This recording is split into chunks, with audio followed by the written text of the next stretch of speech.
When it comes to left hand comp, we want to avoid playing root, because the root is going to be played by someone else. So now I've got 3, I've got flat 5 and flat 7. And now we are dealing with choices of the tensions. We've got 9, 11, 13th. We can always drop them down into 9th, 11th, 13th. Tension 9th can be lowered. Tension 13 can be lowered.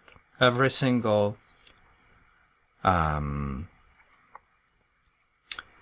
adjustment you make towards the tension is going to influence the sound of what we are trying to present. I don't know if you noticed, but we've got 6 notes, 1, 2, 3, 4, 5, 6. We've got only 5 fingers to deal with it. The good news is the root is out of the window, because the root has been played by someone else. So we don't have to worry about that.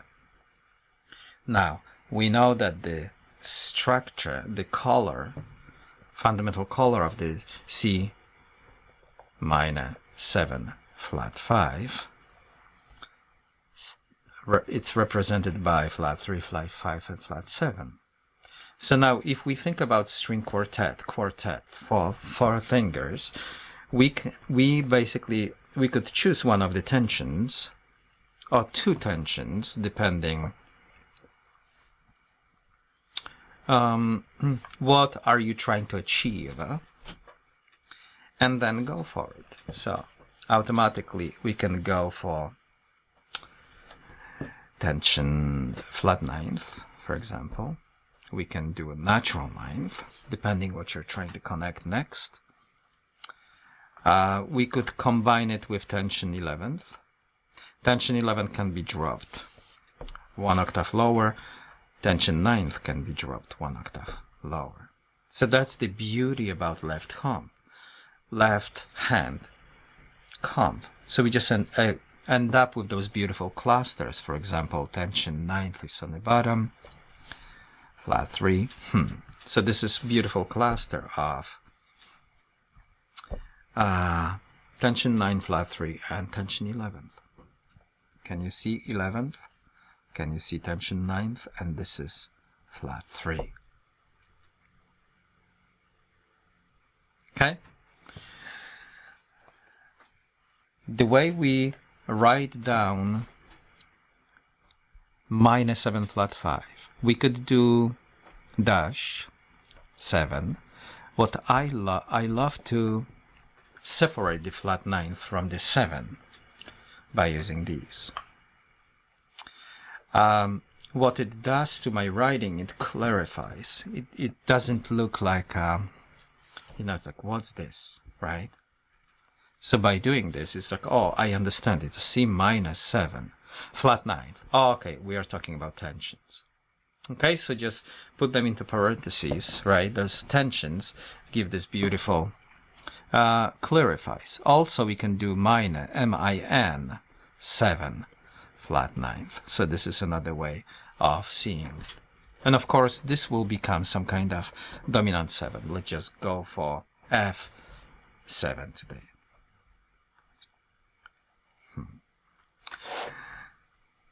C becomes F. After F will become B flat. Let's just go for minor 7 today.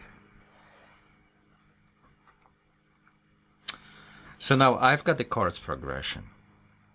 All I have to do is just come up with voicings, come up with the structure, and move the structure across the chords progression. I want to keep the flat 7. I want to keep that flat 3. I want to keep that flat 5 as well. So if I have, let's just do a tension 11th. So this is tension 11th for now. So I've got 4 fingers used, right? You can do 5, no problem. But we want to simplify the exercise. So let's just put the tension in black. So you realize that the structure is the empty ones, the tension is the black. Okay, so now the movement, it's a one thing, it's all about the sound. If I start dropping every single note down, down, down, could become muddy, too low for some instruments. So you want to have some kind of spread in mind as well sometimes. So this could become D. D for the F7 is tension 13th.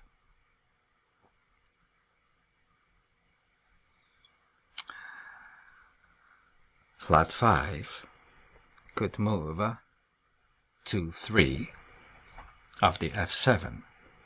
I need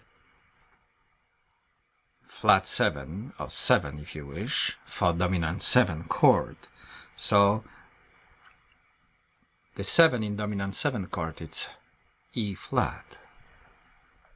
So look, I just kept that note the way it was.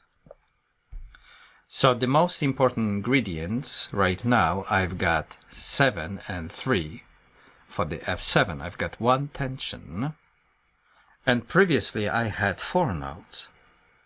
I could raise that F to G and create another tension. So we've got 3 and 7 responsible for this structural, right?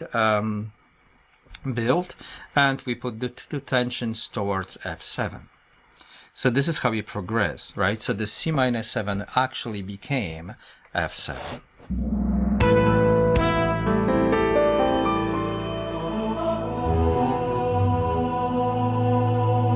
The context, it's everything. Chord's progression continues. This, we've got D minor 7 flat 9, flat 5, excuse me. It will become, and this is very important, G7, flat 9, 13, and this will become C major 7 into F major 7 sharp 11th. Okay, so just pay attention to those messages. D minor 7 flat 5, you want to include flat 3, flat 5, 7, right? So if I continue with this, D becomes G, G becomes C, C becomes F. So this is the root. I don't have to worry about it. D, this is flat 3. Just do it here, flat 3. Flat 5. This is 7. Okay. Do I need any tensions? Yeah, let's just do a E on the bottom. E, it's a tension 9th.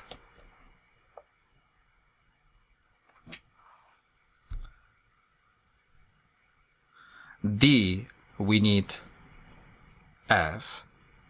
So look, the F stayed the same.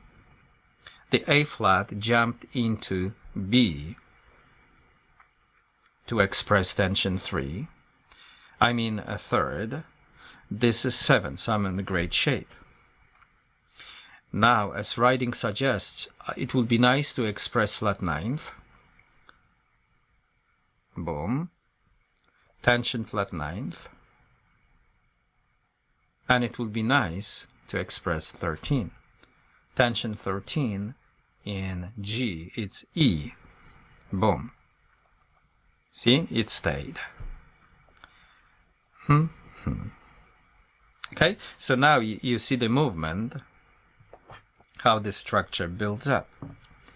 Now, this could stay and create 7, major 7. Our tension 13 can stay into and become a 3. I'm on a great shape. The tension 13th can stay as tension 13th, and we could raise or lower our previous 7th into the tension 9th. Boom. And here is the movement. So basically when you play this on the piano, you just recognize these movements. When it comes to F minor 7 sharp 5, this will be your challenge. F major 7, so you start from the F. You need 3, you need 7. Ideally, you need tension 11th.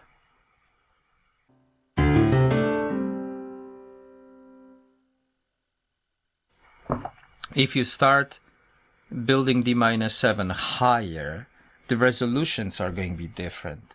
If you decide to start lower, the resolutions are going to be different. If you start with the different shape on the middle, the shape will progress in a different motion.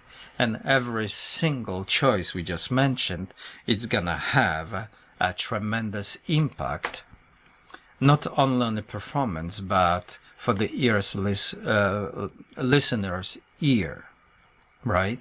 And we were going to basically experience the same piece of music in a different mode. Remember, music is a process.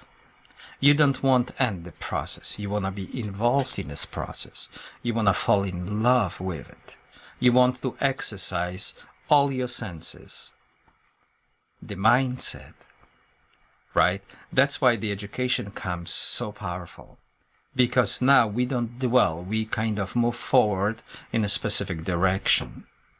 Who you are, what you want are extremely important. But it's hard to move towards that direction if we don't have a specific background. The harmony background, the chord build background, ear training, etc. It gives you this powerful tool called education. Okay? And you look at the music from these angles and you ask yourself, do I like the direction I'm going in? If not, you change it. So there's no disappointment, no frustration. It's just you playing with who you are today. And everything what comes out of your process, it's not important. The process, you being there, playing with something you extremely love and you're passionate about, is everything. So if you leave something behind, something in value, beautiful. Share it with your loved ones. Share it with whoever you wish. If this turns into a financial success, good for you. But I promise you, after you achieve that, you're going to come to your instrument, come to your desk, come to the music notation paper, is because you love it. Royal Composer provides students around the world with detailed musical knowledge. Let's take the challenge out of building chords. I will show you the way. Our signature course, Chord World, teaches you how to build chords in music. We are talking about triad 7 chords and tensions with all the inversions, 21st century stuff. With a little bit of effort, topics such as 7 chords or tensions could become your favorite topics. The Chord World provides everything you need to know about the chords in music from A to Z. No matter what style of music you create, our powerful, detailed video presentations will help your music production. If you are serious about the music creation, check out Chord World. We are here to support you and your music.